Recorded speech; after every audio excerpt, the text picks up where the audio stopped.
बांग्लादेश में हिंदुओं पर अत्याचार, पूर्व सांसद सुब्रत पाठक का फायर भाषण हुआ वायरल। नमस्कार, आप देख रहे हैं यू न्यूज लाइव 24। मैं आपके साथ अक्षिता मौर्य। आइए रुक करते हैं खबर की ओर।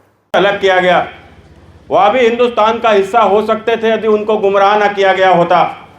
लेकिन उस समय के ऊपर जब भारत की आज़ादी हुई तो भारत की आज़ादी के समय पर जिस प्रकार से उनको गुमराह कर दिया गया और झूठा भाईचारा दिखाया गया, हिंदू मुस्लिम भाईचारे की बात कही गई, मीम भीम की बात कही गई और एक बड़ी संख्या में हमारे दलित और आदिवासी भाई बहन वहाँ के ऊपर अपने उन नेताओं के, जो नेता कहीं ना कहीं या मुस्लिम नेताओं के बहकावे में आ गए और वह उनके बहकावे में आ गए। और उस समय पर जोगेंद्र नाथ मंडल के कारण से उनके 8 लाख से भी अधिक अनुयायी या जो बांग्लादेशी, जो आज जो बांग्लादेश में जो हिंदू है, या उनके कारण से ही वहाँ के ऊपर रुक गए थे। न तो वह भी आज भारत का हिस्सा होते और उनको इस प्रकार के अत्याचार सहने ना होते। इसलिए मित्रों, वहाँ जो कुछ भी हो रहा है, मुझे पूरा भरोसा है कि भारत की सरकार की उसके ऊपर नज़र है। और जिस प्रकार से पूरा देश का हिंदू समाज आंदोलित हो चुका है, या कन्नौजी नहीं, आज गांव गांव का बैठा हुआ हिंदू समाज का एक एक व्यक्ति वह इस बात को समझ रहा है कि बांग्लादेश में जो हो रहा है यह हमारा आने वाला कल है, हमारे बच्चों के साथ भी यही होना है। यदि हम अभी ना चेते, यदि हमने अभी अपनी आंखें ना खोली तो निश्चित रूप से हमारे साथ भी यही होगा। उसको रोका नहीं जा सकता, क्योंकि भारत की तो राजनीति इस प्रकार की हो गई है। आप सब ने देखा होगा हमारे देश में क्या हो रहा है, या बांग्लादेश में तो हो ही रहा है, सो हो रहा है, लेकिन आपने देखा हमारे हिंदुस्तान के भीतर क्या हो रहा है, और हिंदुस्तान में भी उत्तर प्रदेश के भीतर क्या हो रहा है। अरे कोई सोच सकता है जिस उत्तर प्रदेश में योगी आदित्यनाथ जैसा मुख्यमंत्री हो, उस उत्तर प्रदेश में भी जिहादी बहराइच में उतर आएंगे, उस उत्तर प्रदेश के भी जिहादी संभल में उतरकर और यहाँ के पुलिस से टकरा जाएंगे। आप सोचो इस देश के भीतर भी किस प्रकार की स्थितियाँ उत्पन्न हो चुकी हैं और उत्पन्न हो रही हैं। और ये स्थितियाँ यहाँ क्यों उत्पन्न हो रही हैं, इसका कारण कौन है। मैं सदैव एक बात को कहता हूँ कि भारत का विभाजन यदि हुआ था तो भारत के विभाजन का कारण कोई इस्लाम नहीं था, भारत के विभाजन का कारण कोई मुसलमान नहीं था, भारत के विभाजन का दोषी कोई मोहम्मद अली जिन्ना नहीं था।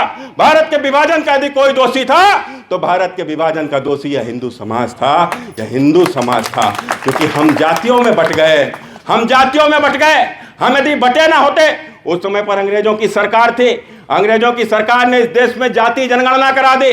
जाति जनगणना के कारण से तमाम जातीय क्षत्रप नेता खड़े हो गए, और वह जब नाते नेता खड़े हो गए एक दूसरे को गाली देने लगे, एक दूसरे की जाति को नीचा दिखाने लगे।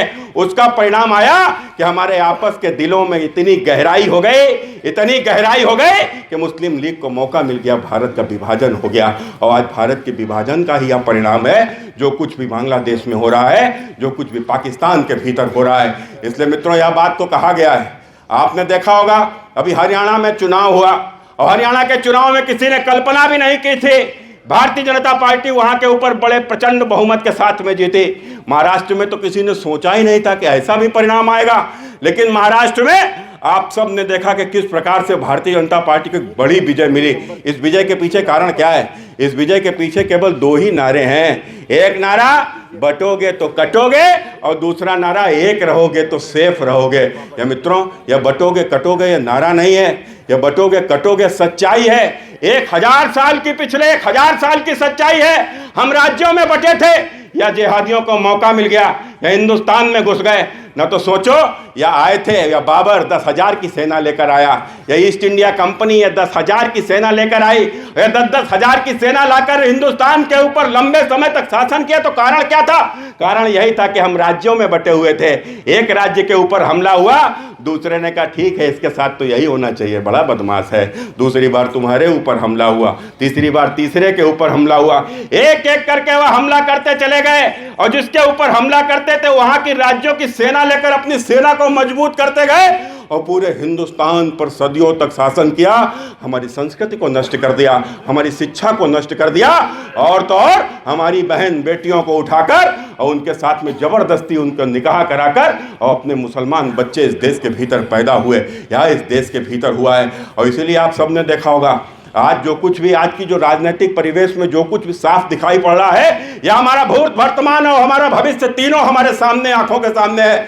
हमारा भूत क्या है? हमारा भूत हमारा संभल है, हमारा भूत हमारी अयोध्या है, हमारा भूत हमारा काशी है, हमारा भूत हमारा वृंदावन मथुरा है। आखिर क्या कारण था कि हमारे भगवान जहां आराध्य, जहां हम पूजा करते थे सदियों से, उनको ही ध्वस्त कर मस्जिद बनाई गई? आपने सुना कभी? अंग्रेज भी तो आए, अंग्रेजों ने कोई मंदिर ध्वस्त करके कोई चर्च बना दिया हो? आपने सुना ही नहीं होगा। लेकिन हमारे जो प्रतिष्ठित मंदिर थे, मठ थे, उनको तोड़कर उनके ऊपर मस्जिद बनाने का कारण क्या था? कारण यह था कि तुम्हारा अस्तित्व को ही समाप्त कर देना चाहते थे। वह तो धन्य हो इस देश के साधु संत, वो तो धन्य हो इस देश की महिला शक्ति कि जिन्होंने हमारी संस्कृति को अब तक जीवित रखा। न तो हम तो कब के समाप्त हो गए होते। और उसके बाद भी मित्रों, उसके बाद इस देश में यदि किसी को धन्यवाद देना चाहिए तो राष्ट्रीय स्वयंसेवक संघ को देना चाहिए, राष्ट्रीय स्वयंसेवक संघ को देना चाहिए, जिन्होंने इस देश को जात पात में बटे, इस देश को जातियों की खाई को पाटते हुए और जिस प्रकार से लोगों को एकजुट करने का काम किया है। इसलिए मैं इस बात को जिम्मेदारी के साथ में कह रहा हूं कि मित्रों, आज जब मैं बात करता हूं कि हमारे भूत, तो मैंने जैसा क्या बताया, या संभल, या मथुरा, या वृंदावन, या काशी, यहाँ की बनी हुई मस्जिदें, यह हमारा भूत है। हमारे अस्तित्व को बेच कर हमारे मस्जिदें बनाई गई और हमारा वर्तमान यहाँ बांग्लादेश में दिखाई पड़ रहा है और यही हमारे भविष्य में बदल जाएगा। इसलिए आप सबसे मैं इस बात को कहने आया हूँ मित्रों। मैं यह नहीं कहता इसको रोका कैसे जा सकता है, सेना ताकत से इसको रोका नहीं जा सकता। यह लड़ाई है, यह आज भीड़ तंत्र की लड़ाई है, लोकतंत्र की लड़ाई है। और लोकतंत्र में तो हमारे शास्त्रों में भी लिखा है, संघे शक्ति कलयुगे, कलयुग में संगठन में ही ताकत है। इसलिए मित्रों, आप सोचो, आज चाहे राष्ट्रीय स्वयंसेवक संघ हो, चाहे भारतीय जनता पार्टी हो, हम जितनी ताकत से लोगों को जोड़ने में जुटे हुए हैं, उससे ही कहीं गुना ताकत से लोग हमें तोड़ने में जुटे हुए हैं। क्योंकि लड़ाई तो छिड़ चुकी है मित्रों, ये लड़ाई छिड़ चुकी है। इसलिए आप सबसे कहना है कि इस लड़ाई को जीतना है तो इस लड़ाई में कोई हमें परमाणु बम नहीं चलाना है। आज मैडम किस पर कार्यक्रम था ये? जी, बांग्लादेश में जो है हिंदुओं के ऊपर बहुत अत्याचार हो रहा है। इसी के उपलक्ष्य में ही भारत सरकार तक अपनी बात पहुंचाने के लिए पूरा हिंदू समाज जो था, उसके प्रतिनिधित्व जितने भी थे यहाँ पे, जैसे गायत्री परिवार है, विश्व हिंदू परिषद है, इसी तरह जितना भी हमारी सामाजिक टोलियाँ यहाँ पर कार्य करती हैं, पूरे कन्नौज प्रतिनिधित्व और मातृशक्ति जो है, वो सब मिलकर एक साथ संत समाज के साथ आए थे और जिलाधिकारी जी को जो है ज्ञापन दिया कि हमारी बात जो है वो भारत सरकार तक पहुँचे, कि वहाँ पे बांग्लादेश में जितने भी अत्याचार हो रहे हैं, चाहे वो किसी भी धर्म के लोगों के ऊपर हो रहे हैं, हिंदू धर्म पे हो रहे हों या आपस में जिस पे भी हो रहे हैं, उनको रोकना चाहिए। भारत को महत्वपूर्ण भूमिका इसलिए भी निभानी है क्योंकि बांग्लादेश हमारा अपना स्वयं का हिस्सा है। हमारे लिए बहुत ज़रूरी है कि हम अपने भाइयों की रक्षा करें। आज अगर हम उनके साथ नहीं खड़े होंगे तो कल ये आग हमारे घर को भी जलाएगी। उसको रोकने के लिए सबका एक साथ होना बहुत ज़रूरी है। सरकार का आज ये कार्यक्रम था ये आज बांग्लादेश में जो हिंदुओं को और माताओं बहनों के ऊपर जो अत्याचार हो रहा है, उसको लेकर हिंदू समाज के द्वारा ये कार्यक्रम किया गया था। क्या संदेश है इस जन आक्रोश यात्रा का? इस जन आक्रोश यात्रा के माध्यम से बांग्लादेशी भाइयों और बहनों को हम लोग ये आश्वासन देते हैं कि हिंदू समाज, चाहे वो बांग्लादेश का हो चाहे भारत का हो, हम सब एक हैं। उनके दुख में हम लोग दुखी हैं और सम्मिलित हैं, उनकी हर प्रकार से सहायता के लिए तैयार हैं। साथ ही हम लोग भारत सरकार एवं UN को भी संदेश देना चाहते हैं कि बांग्लादेश के ऊपर कड़ी से कड़ी कार्रवाई करके हिंदू नरसंहार को रोका जाए। इसमें हिंदुओं के ऊपर हो रहे अत्याचार के विरोध में आज हिंदू संगठनों का यहाँ के ऊपर धरना प्रदर्शन का आयोजन किया गया था।